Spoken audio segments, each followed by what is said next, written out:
ready to begin now. Sorry for the slight delay in getting started there. We appear to have had some technical issues, which I think are now resolved. They were human error. They were human error. And James, welcome along to the call.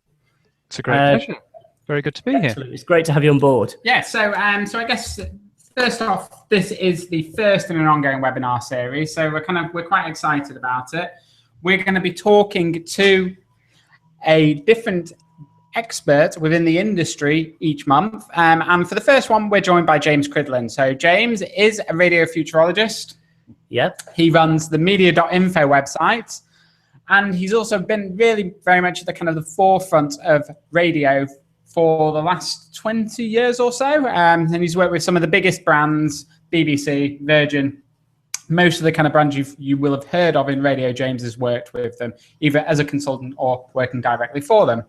So what we'll do is, first of all, James is going to do a bit of an introduction to himself, and he's going to take you through some of his ideas and some of his views about where he thinks the radio industry is going. Before that, just a bit of housekeeping rather. Yeah.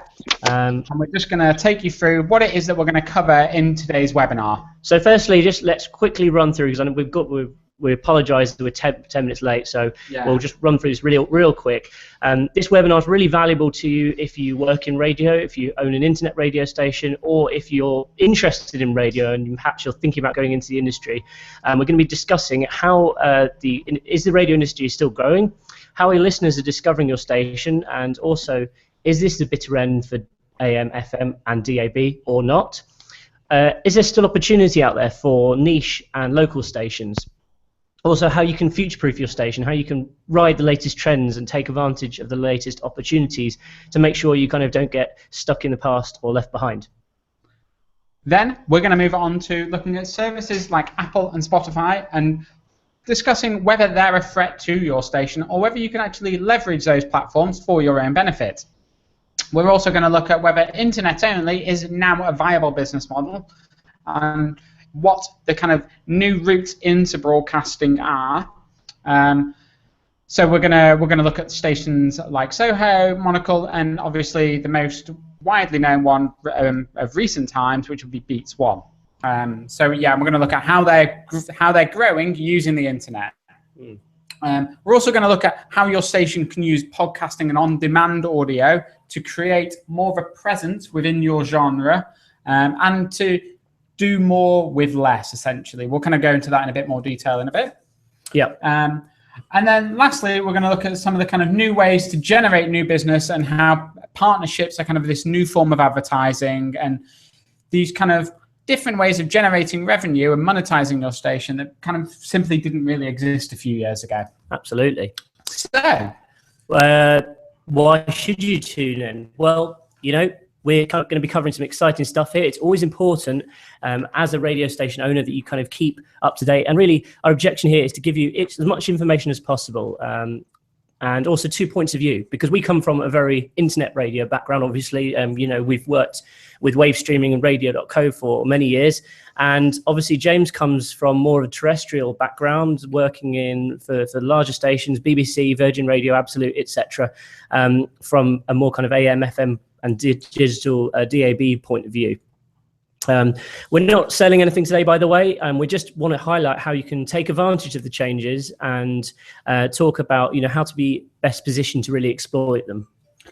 And then next, thank you. Next slide. Yeah, it's because the mouse isn't on there. That's the one. There we go. So yeah, is this webinar for me? I guess essentially this webinar is for anyone that's interested in radio. But one thing that we would stress is that if you expect your station to grow without any effort, then you're wrong, and you need to be very much willing to put the effort in and take action when necessary in order to take your station to the next level. So if you're not a fan of change, then this probably isn't the webinar for you, because this is going to be very much focused on, the changes that have already happened and the changes that are coming. And that's pretty much James's area of expertise. So be prepared to go outside of your comfort zone, I would say. Absolutely. Right. So what we'll do next is we'll switch over to James so he can say hello and start presenting. There we are. We're There's a live. scary thing. Thank you very much. Thank you very much, James and Mike. Really pleased to be here. And the technology is such that I can now press one button here, and then hopefully you'll see some interesting and exciting slides. This is really just a very quick introduction to how radio is changing, and the first slide that you can see there is actually the first radio station that I ever had back in about 1976, when I saved up an awful lot of tokens from the back of cereal packets to buy a radio, and from then I was certainly hooked. You've heard that I've worked for a variety of different radio stations. I've worked for the Pulse up in Bradford, where I was on the air, Virgin Radio, during which time I did a lot of firsts, including the first mobile phone app ever in the world. It must be true. It's on the BBC. Then I worked for the BBC, reworking how they streamed their audio online, and also worked on the original team of what became the Radio Player. Now working for lots of interesting people, including Media.info, which is a very good website, contains lots of information. You should go there as soon as this webinar is finished and have a look at as many pages as you possibly can. One thing I would say is that I'm also running a radio conference myself. It's called Next Radio. The website address is nextrad.io, and it's on the 14th of September. You can see more information there. It's very, very cheap, well worth coming to. 28 speakers are there, so please come to that if you can. Now, a presentation about the future of radio, of course, needs to start with a picture of some graveyards, and gravestones, and a quote from Fox News, always fair and balanced. Radio is dead. Is Apple iTunes next? Well, radio, of course, as we know, isn't dead. In fact, no matter where you look in the world, radio is pretty healthy, actually. 89.9% of people tune into radio every single week here in the UK. I think it's even more in the USA. Switzerland, it does well. Ukraine, randomly, it does very well, and various other places as well.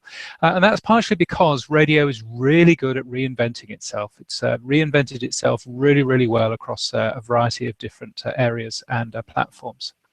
And I think that this is a good sign, as, by the way, is this.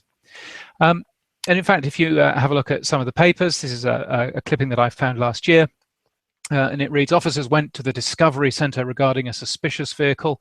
The drivers told officers he had stopped to listen to a good song on the radio. Radio really means an awful lot to people, even more in Nigeria, where woe betide you if you steal a car radio. But radio has a new multi-platform future, and that's really why we're here today. If you look at the UK, we're listening to the radio in lots of different ways now. FM and AM only accounts for 53.7% of total hours, total time spent listening to the radio.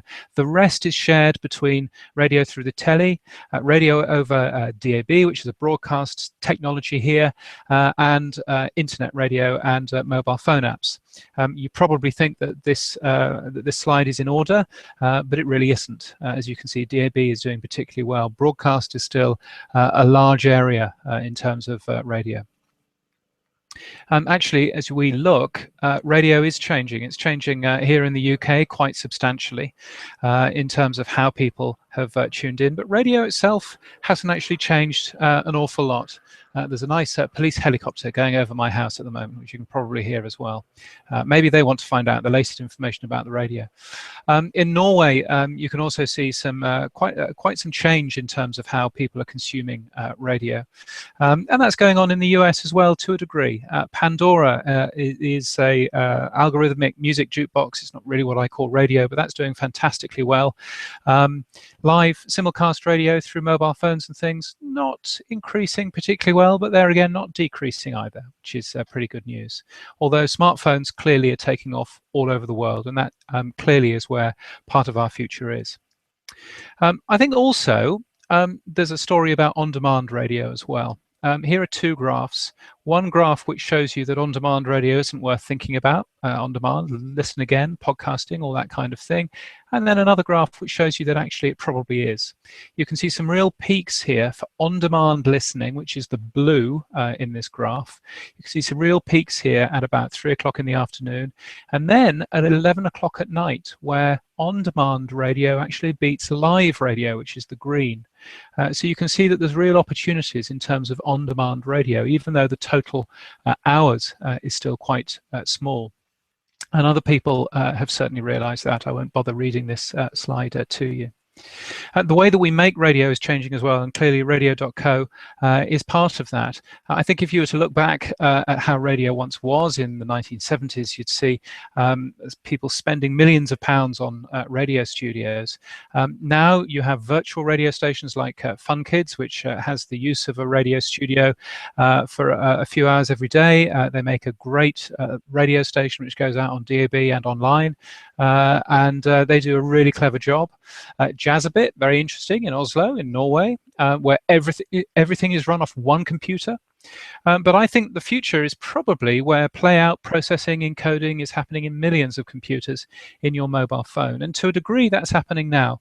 There's an app called NPR One, which is very good. It uses public radio from across the US, and it plays you all kinds of interesting stuff from public radio that it thinks you might be interested in. Rivet Radio is another example that comes out of Chicago. Omni, a further example out of Melbourne in Australia, where they're busy putting together different bits of radio and making a really nice experience in terms of personalized radio and different bits of radio for different audiences. And I think that's really important. So I think that live broadcast radio is still radio's main future, but live linear radio, I think, is something which I think we probably need to have a think again in terms of mobile phones and tablets. And I think maybe we need to start rethinking about how we make radio, whether live radio is the most important or whether other things are as well. But I think the future of radio is something that we can smile about. And I think that's good news for all of us.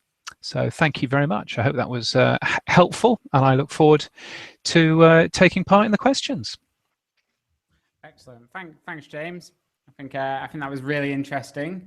So I guess from our perspective, the first thing we can want to touch on really is, how is radio changing? So I guess it's been 10 years since something like Spotify came on the market. Nearly 10 years, isn't it? Yeah, nearly 10 years. Been around.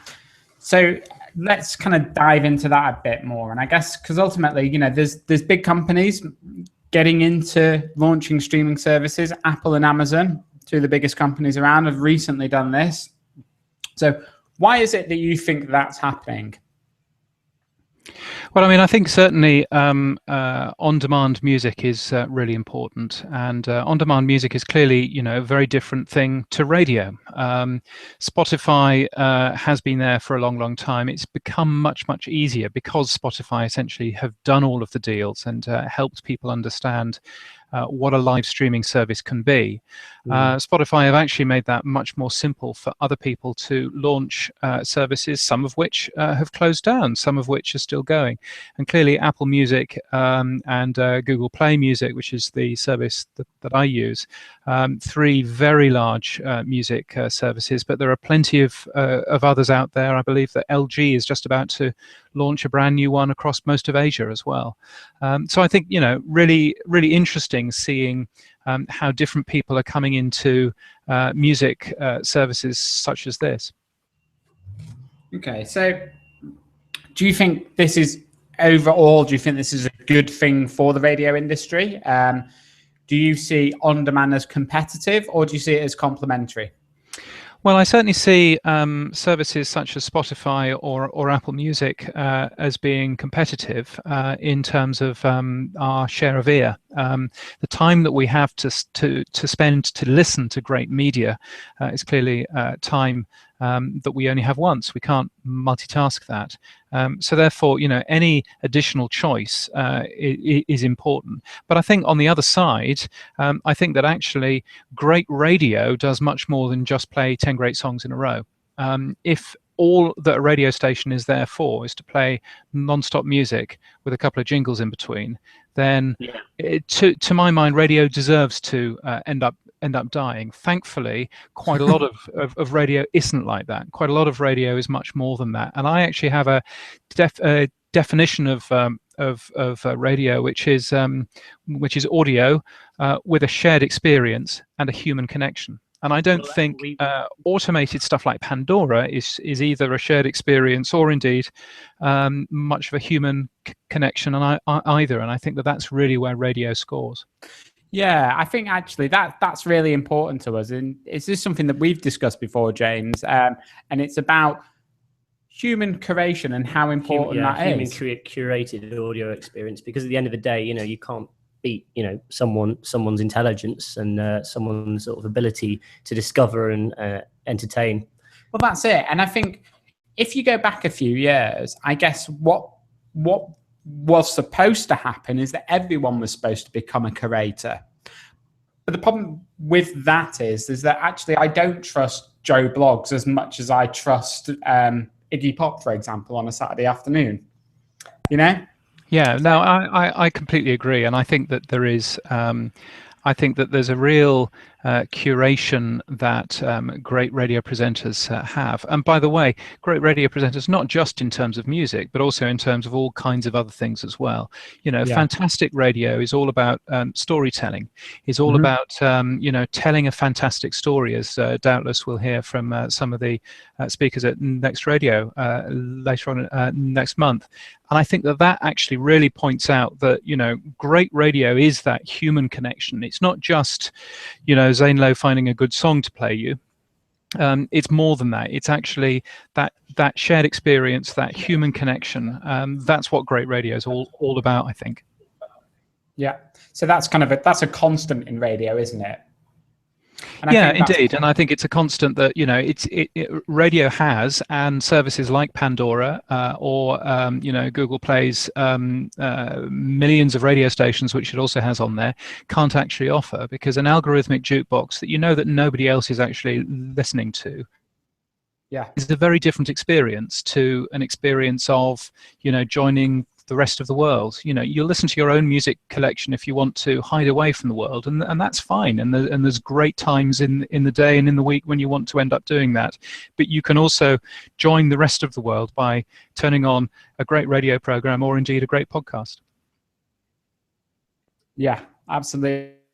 So I guess the next thing come on, what new opportunities, and I guess what the internet in general presents to people. So one thing that me and you were discussing actually was this idea of this route into broadcasting. So very much a case of license legitimizing what would normally be just an internet-only station. So how is that going to change? Well, I think certainly broadcasting is very important. Broadcasting really adds a large audience to you. It has some, legal benefits as well in terms of music rights and other things as well. But actually, broadcasting really adds the mass audience that you really need as an advertising-funded organization to survive. And I think the mistake that quite a few people make here is to actually think about it as being broadcast or AM/FM or DAB if you're in DAB country, or indeed an HT2 service or that kind of thing.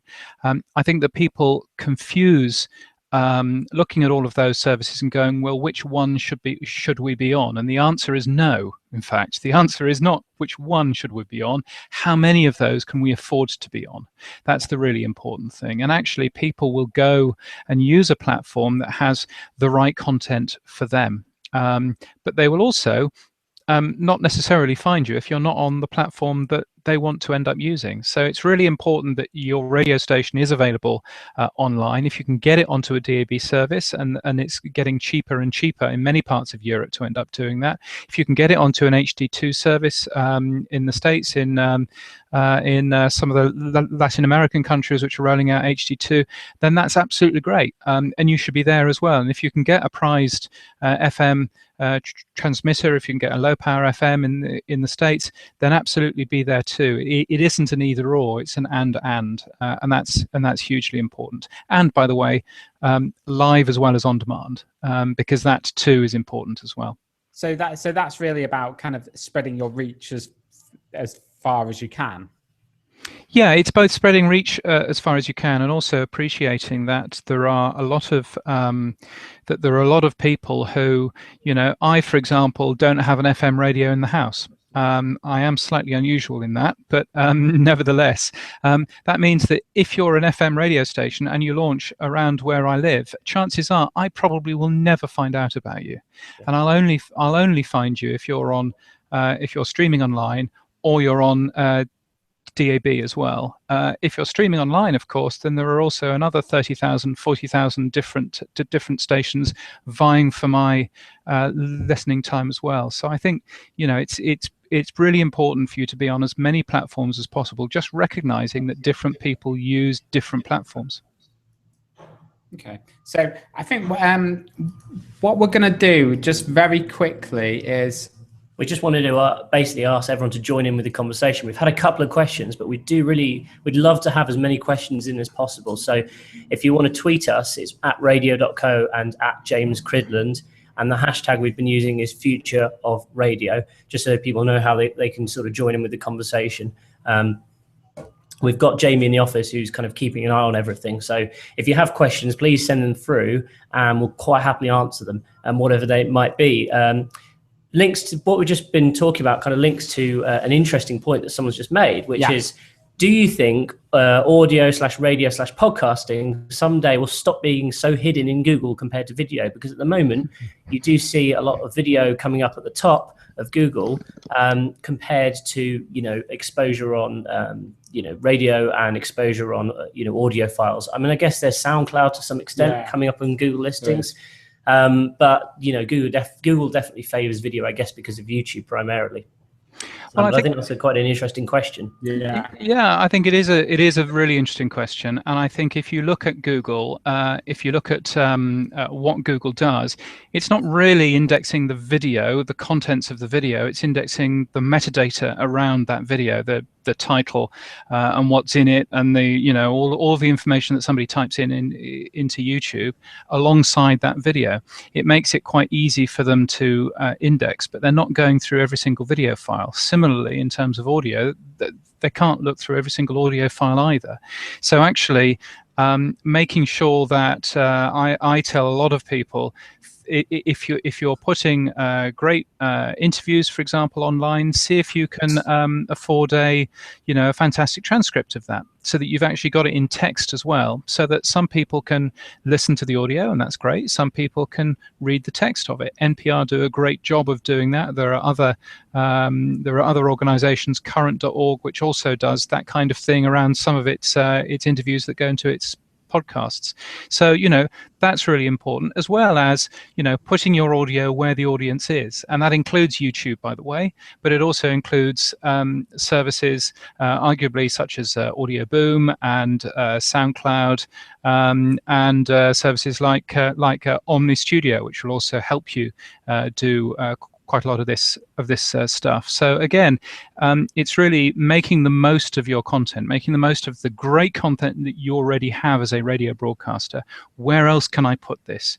Once it's been on the live show, or even beforehand, what else can I do with that? Can I put a nice little clip of the audio on Twitter, on SoundCloud? Can I do something interesting with it in terms of a podcast?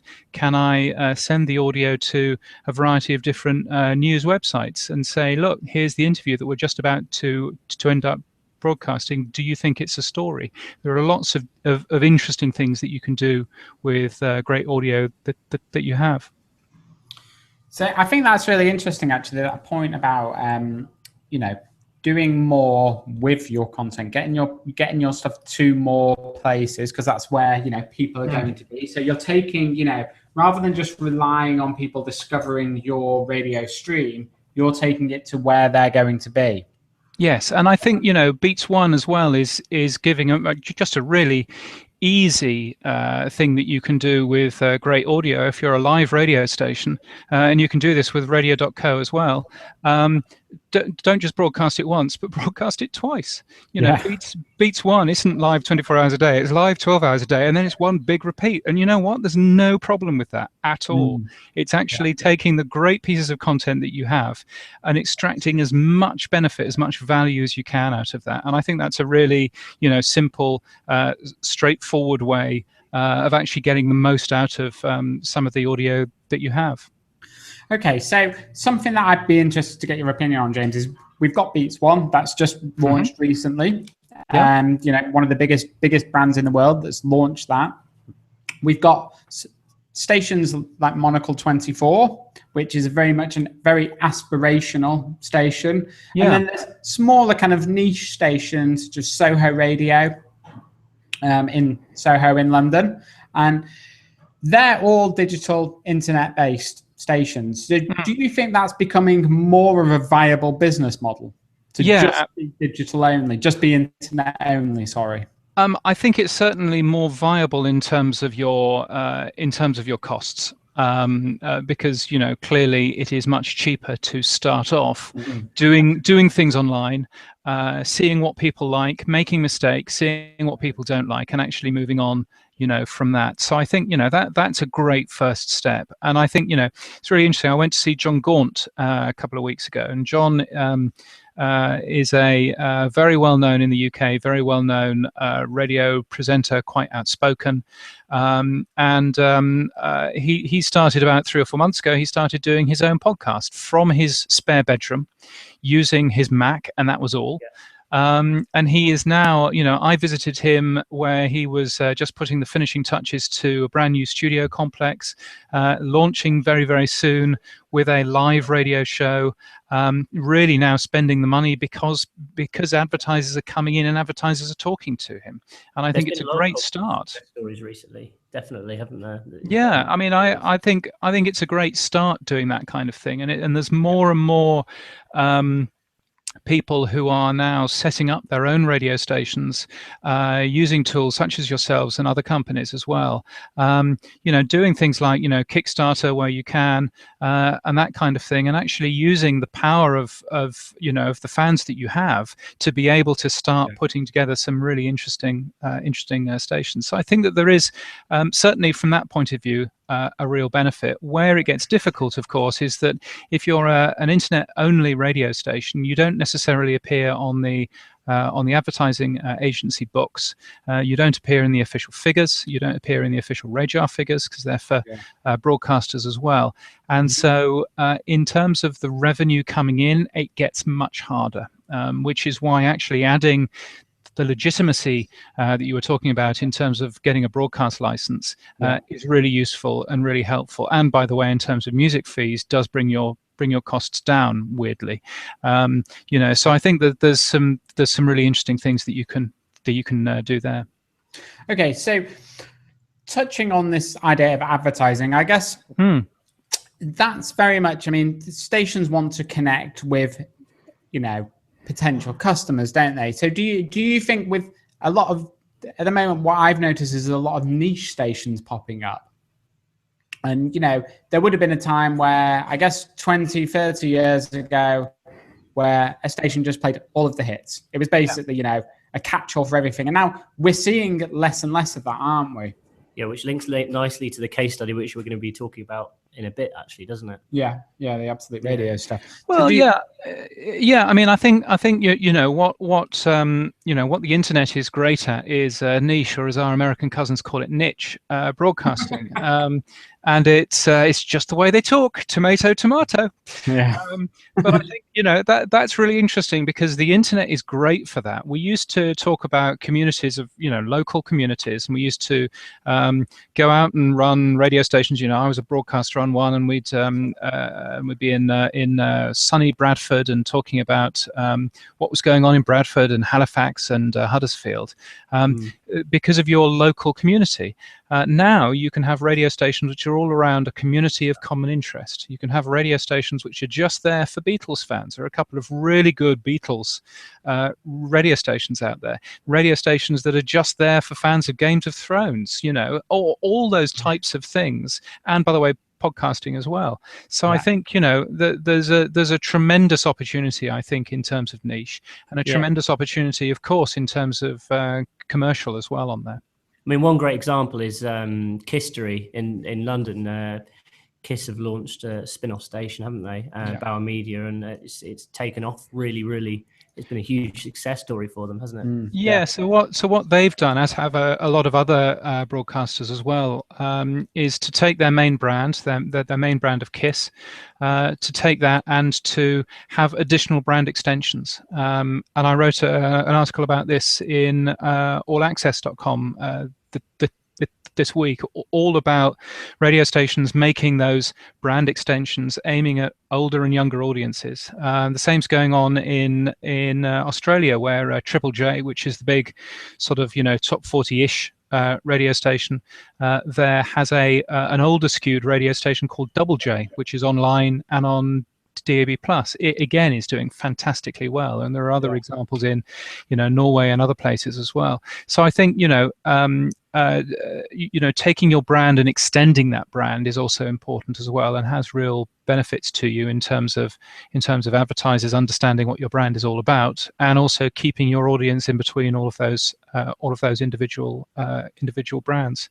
I noticed also on Twitter that Nuclear Radio, hello Nuclear Radio, that's not nuclear, that's Nuclear Radio, are asking whether Spotify-like streaming and on-demand services will end up relaying other online radio stations, and that's already started, which I find really interesting. If you use RDO, you'll find a bunch of radio stations there from Cumulus in the US, and again they sit there and act as ways of you finding new and interesting radio, and that's a really interesting side. When I spotted that, I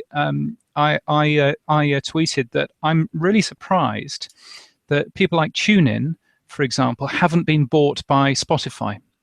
Because actually, Spotify could easily go and grab TuneIn, use TuneIn as a really good way of helping people find great new songs that they've never ever heard of. They don't need to make their own radio station, as Apple have done. They can just go out and buy TuneIn and integrate TuneIn into the service. And I'm really surprised why they haven't yet.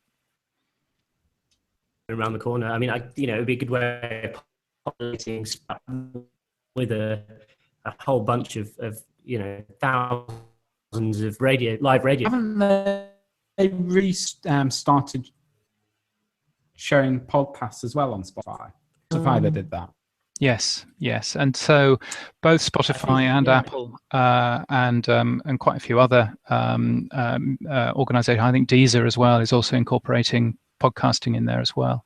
So they're turning from just being music services into services which also have some really interesting other audio content in there as well. Okay, so I guess this kind of brings us quite nicely on to really, and I guess if you were to go with just what you hear in the media, is that podcasting is very much the future. It's having a second wind. It's taking off again. We've already touched on this. We've had some questions as well saying, if you had to choose podcasts or live streaming, well, I think really both is the answer to that question. Yeah, you'd be engaging with people on different platforms. I think that's spot on there. I think what it is this thing we were talking about before, James, which is basically saying that a podcast is part of your overall strategy. So, and NPR would probably be quite an interesting one to talk about here, because they've definitely monetized their back catalogue of shows and turned that, they've got the shows, they have very engaged broadcasts, and then they create podcasts from them, and then they syndicate that, and they're doing very well in terms of that. Yeah, you're right. I mean, I think NPR is very interesting. And I think, I'll actually start by talking about Serial, which of course everybody knows about because it was a massive, great big phenomenon, wasn't it, at the end of last year? Everybody was tuning into Serial, and oh my goodness, it's so exciting, and blah, blah, blah. Actually, if you look harder at the Serial numbers, at the numbers of people downloading that podcast, then you'll see that a really large amount of those downloads, I think from memory, it's something like 25%, have been done this year. Now, there hasn't been a new episode of Serial this year, so it's people going back through the entire history of that show, all 12 episodes or whatever it was, and downloading those. And I think that's really interesting and exciting, because what that means, as you say, is that old radio shows, great content that you've broadcast once and forgotten about, can now be reused all over again if you've got some really good, really interesting content, and that's great. And NPR are doing an awful lot of that right now. I was reading something. I'm sure it's not true at all, but I was reading something about NPR now earning so much money from what they're doing in terms of podcasting that is actually keeping the entire organization afloat. I can't believe that's true, but nevertheless, you can certainly see that gives them significant additional revenue, which they could certainly do with. So I find that really interesting. The question of whether or not they're growing is a different question, and I'm not sure necessarily that podcasting is growing. I think one of the things that's stopping that is Google, funnily enough, because what Google don't have is they don't have a standard podcast app which comes with most Android phones. Sadly, if you're looking, by the way, for a good Android podcast app, then either Pocket Casts or Player.fm will be the one that I would recommend. But I think Google really haven't got into the podcasting area, and that's a surprise, because I think that they could be doing an awful lot more alongside Apple. But is podcasting increasing? It's an interesting question, and I'm not necessarily sure that we know the answer, other than to say that some of the research is clearly showing that more and more people are aware of them. Yeah, I mean, I guess that's the point, isn't it? Again, it's just generating additional revenue based on the same production cost. Yeah, because the production cost goes into the show, right? Yeah, you're right. I mean, based on the same production cost, or based on very similar production cost, and I think that certainly helps. And again, it is what I've been saying an awful lot in this. It's all about sweating your assets, making sure that you are getting the very best value out of some of the audio that you have, and that actually sometimes means making that audio in the first place in a slightly different way, and thinking about how you're doing your live show so that you can actually take standalone elements out of that live show and have them as standalone podcasts, rather than have them as rather than just podcast an entire 2-hour show, because nobody got time for that, is I believe the phrase. Yeah, I mean, you're probably right. I was reading I think it was yesterday or the day before, really, that Mid-Roll Media have announced that they're moving to a paid business model because they've had such success monetizing their back catalogue in podcast format. So I thought that was very interesting. And then I guess they can charge a bit of a premium for incredibly popular shows. They can charge an advertising premium because they can guarantee they're going to get much bigger download rates. Yeah, they can certainly do that. And of course, what you can also do with podcasts, it's tricky, but you can do it, is to target, certainly geo-target some of the advertising that you have.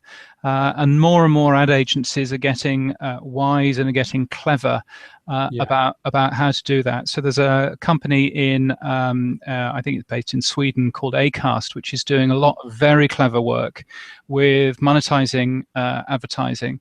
inside podcasts. I mean, when I listen to a few NPR podcasts, and I hear ads for things going on in the UK on them now, and that's really, really clever, you know. So you know, so I think that there are an awful lot of opportunities there. And I mean, you know, certainly if you're looking at agencies advertising across all of radio, we're now seeing, you know, Triton are doing some great work in terms of helping agencies understand how to buy radio, mainly in the US, but doing more and more of that internationally. AdsWiz also doing some really, really good work. And part of that can be really targeted.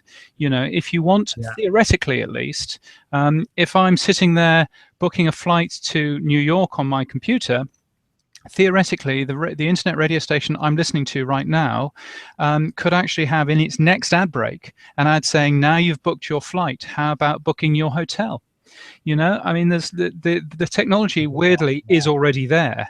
You know, the question is, you know, can we actually do it in enough scale to enable us to, you know, to do a great job there? But there are some really good work, particularly in the US, going on, helping advertising agencies understand where radio is going and what the future of radio is going to be.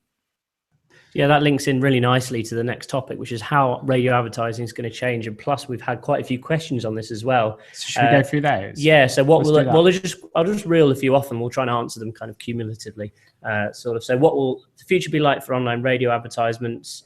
And also, we've had a question about when will agencies be willing to start buying advertisements on internet radio stations, which is quite a good question. And so I think, like, to sort of kick off the discussion, I think the new, you want to talk about this a bit? Well, yeah, I mean, I would say the new model of advertising is not actually about advertising, it's about associating. So it's about associating your brand with, you know, relevant people. And I think that way it doesn't feel as forced. It's a natural fit for the brand and the broadcast to sit side by side. And I think the people that probably do that the best, or certainly that do it very well, Monocle do it very well. You know, they have very kind of relevant sponsorship programs. And then the other one I was going to mention is Soho Radio. So we kind of touched on. Yeah, we went down to talk to Soho Radio a few months ago, and we filmed a very interesting interview with the guy who started it, one of the guys who started it. But what kind of caught our attention was some of the shows they had going on and the presenters, and the reason these presenters were attached to the shows. Yeah, so they have one show, for example, called Bite Talk, and it's presented by quite a well-known chef. And in order to monetize that show, what they've done is they've partnered with an Italian drinks company who essentially want to, you know, get more market share within the UK. So it's a natural sort of fit, and it's a natural partnership, and it feels, you know, it feels very relevant to the actual show. It's not. It's personalised, isn't it? It's not just a kind of you know, a typical local radio station advertising, double glazing or something like that. Exactly. It's kind of engaging for the audience. And I think you're right. I think that there's a lot of that going on, and I think that I mean, really, you know, and I used to write radio ads for a living. I mean, I think that there are a number of jobs that a great radio ad can do for you, and a number of jobs that a great sponsorship or association can do for you. One of the examples I give when I'm talking about sponsorship and that kind of advertising is what goes on the Twit network. Leo Laporte does some really clever stuff. I watch the Android, it's called Android something or other. Anyway, Jason Howell ends up doing it. It's very good. And what he does in the middle of this podcast is he says, right now, let's just talk about this week's sponsors, and probably talks for, you know, 4 or 5 minutes about why this particular product from this particular sponsor is so good. He does it in a very human way. He does it in a very in a way which connects very, very well, in a way that, by the way, was used to be illegal in the UK, is no longer. And I think, you know, that is a great opportunity for advertisers. Instead of a 30-second you know, man shouting at you about Windows, actually have, you know, a much more careful join in between brands and the output, and that's, you know, hugely important. But I think also for a smaller radio broadcaster, it's also important to get the ads right as well. What we're seeing in the US particularly is a lot of increase in the amount of ad load, in the amount of minutes of ads that you're hearing an hour on services like Pandora and indeed on internet radio services as well. And I think that's a bit of a mistake. I think what we should be doing is making sure that the 30-second, 60-second ads that you hear on online radio are very carefully targeted, are sold at a premium, and not just, you know, thrown away as a free addition to, you know, over the air, which they are in quite a few stations. I think that's a big mistake for where we're going in the future. And I think actually valuing online, valuing the targeting and the data aspects that you get from being online, you know, is a very important thing. Okay, great. So we've just had a question in from Marcos Maiara. I hope I've said your name right. Apologies if I haven't. It is, what do you think are the main selling points of web radio these days, since audience amount isn't as significant as FM radio yet? And I think really it's the fact that you've got total control. You know, as a small internet radio station, you can create these personalized experiences that perhaps wouldn't be as easily possible if you have a board of sort of shareholders sitting above you telling you what you can and can't do. And that gives you the edge, really. You've just got to make sure you actually react to any potential advertisers' needs and come up with some interesting ideas for advertising campaigns that you can execute. That wouldn't be as easy to execute in other situations. I think that's certainly one side. I would also say on the other side that actually some of the audience, some of the online audience figures that we are seeing for quite a few online radio stations are actually quite high in comparison to some of the smaller AM/FM stations.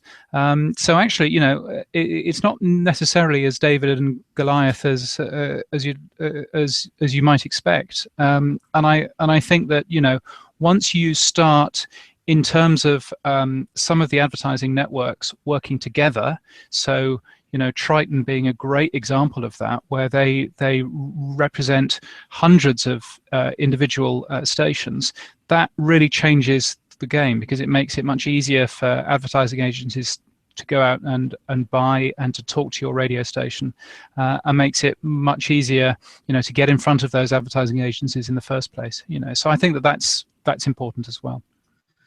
Okay, so I guess this kind of brings us to the next section, which is about growth and why it is that radio is actually growing. And if you read, you know, if you're kind of interested in this subject and you've been keeping your eye on the kind of lot of the news over the last 9 months, certainly since kind of towards the end of last year, the beginning of this year, the general consensus is that there's a lot more advertising being put into radio. So first of all, why do you think that is, James? Oh gosh, well, I think it's probably to do with people beginning to understand, advertising agencies beginning to take internet radio seriously and internet audio services as a whole seriously. You know, I think that's, you know, clearly an important part. You know, if you look at you know, things like Spotify, which of course contains advertising, as well as Pandora in the US and various other people, radio buying departments in advertising agencies are really understanding now how to buy those types of services. Indeed, if you go to Germany, the same sales house will sell you both advertising on Spotify and advertising on some of the FM stations there. So you buy that same advertising across all of those platforms from one person, and that you know, makes an awful lot of sense. You know, so I think that, you know, there's great opportunities there, and I think, you know, radio is probably not necessarily growing, but I think it's in terms of the revenue is certainly growing, and it's, you know, as I say, because advertising agencies are beginning to take it much more seriously. Yeah, and I guess essentially it's easier for people to connect as well, isn't it? Previously, there was one or two ways of connecting to the radio, listening to radio, and that was either at your radio, on your radio at home, or in your car. And now, it's with you constantly. It's in my phone. I'm listening on my commute in the morning. I'm then getting to work, and I'm listening. I'm listening at my PC.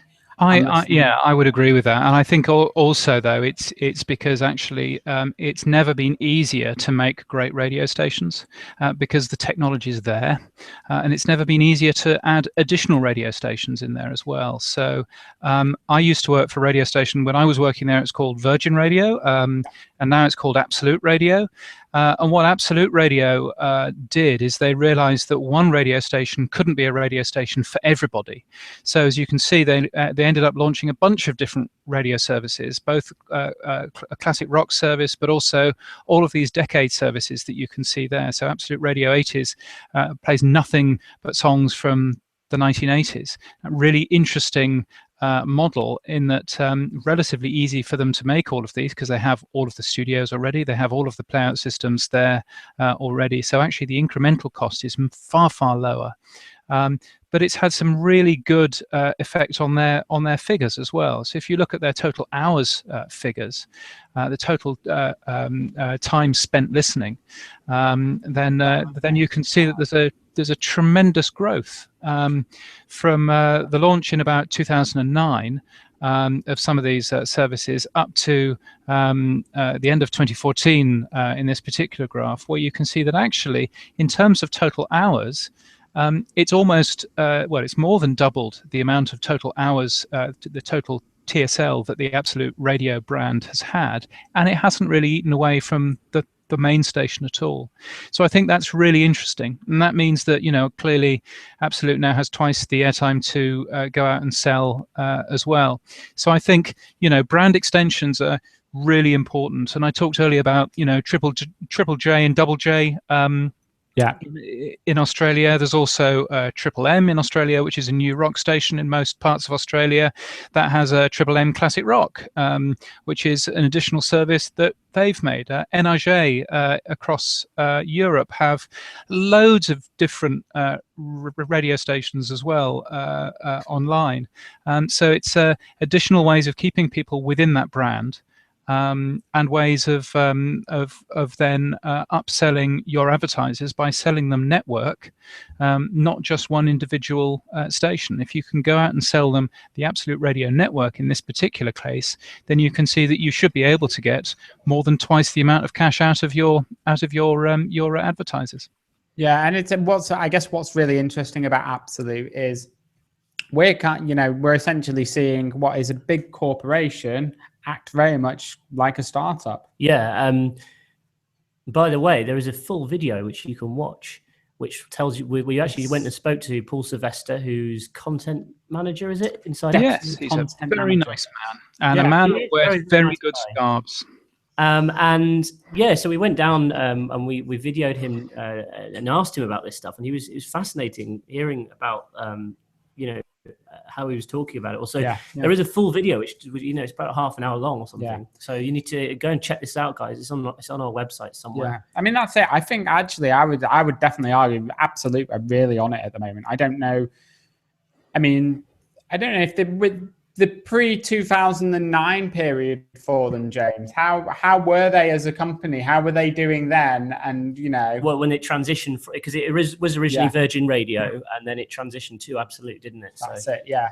Yeah, I mean, and they were always doing very well. When I was there, Virgin was the most listened to radio station in the world online. So I think if you're a rock radio station, you're on AM across the UK, it means that you end up working far harder to get your unfair share of audience. And it was recognized very early on that actually you weren't going to get your unfair share for a rock radio station on medium wave. That sounds dreadful. So therefore, what else can we do? And that's why Virgin spent a long time concentrating on DAB, concentrating on the internet, doing the first, Virgin was the first radio station in Europe to actually stream online 24 hours a day, so So I think innovation is very important, but innovation is also, of course, important for radio stations who want to get in front of advertising agencies, because advertising agencies love new and shiny things. And if you can go and sell an advertising agency a new and shiny thing, then fantastic. Great. Right. Well, James, I want to say thank you very much for joining us today. I think this is going to be really interesting for the audience. Fascinating to talk to you, actually, James. Yeah, it's been really. I've really enjoyed it. I've really enjoyed it, and I was rather cheekily going to change my title there just to say I do a newsletter. Not that it really works, but still, never mind. You can get a newsletter with which I write about the future of radio. It's for free, and it's on my website, and my website is james.cridland.net. Just can't get it to fit on my caption, can I? But still, there we are. We'll put a link to your site below the video when the recording of this. We'll make sure we include a link back. Indeed, that would be a fantastic thing. But please do join and have a look at that.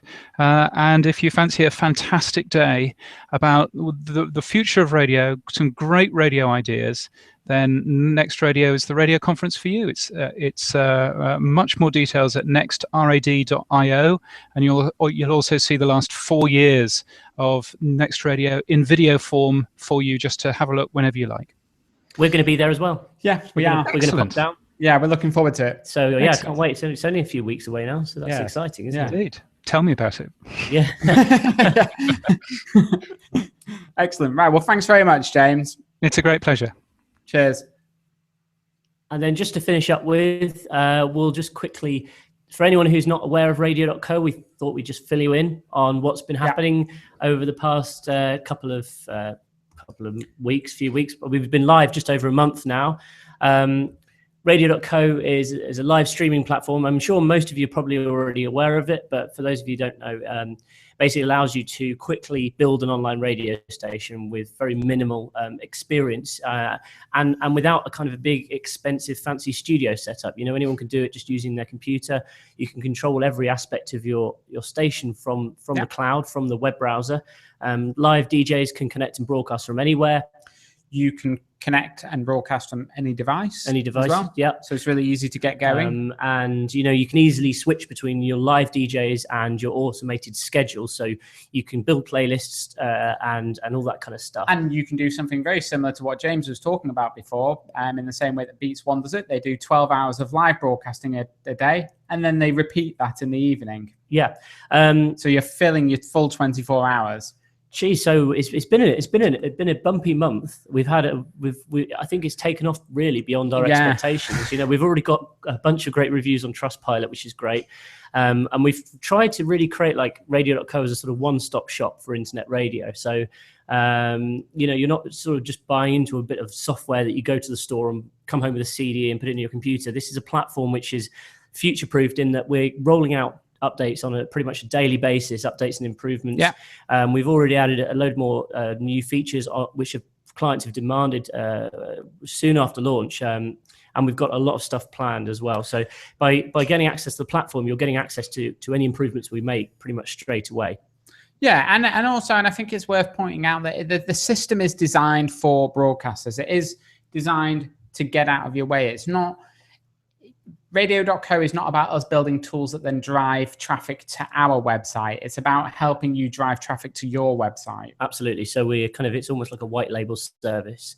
Your listeners don't have to log on to our site or kind of connect with us in any way. That we're really just there for the broadcaster. Yeah, and I guess the other point, the thing that's quite important to say is that it's not just for radio stations. It's anyone that wants to provide a human curated audio experience. So, for example, typical kind of customers we're seeing sign up at the moment, they're restaurants and bars, retail chains who want to provide a seamless audio experience across all of their outlets.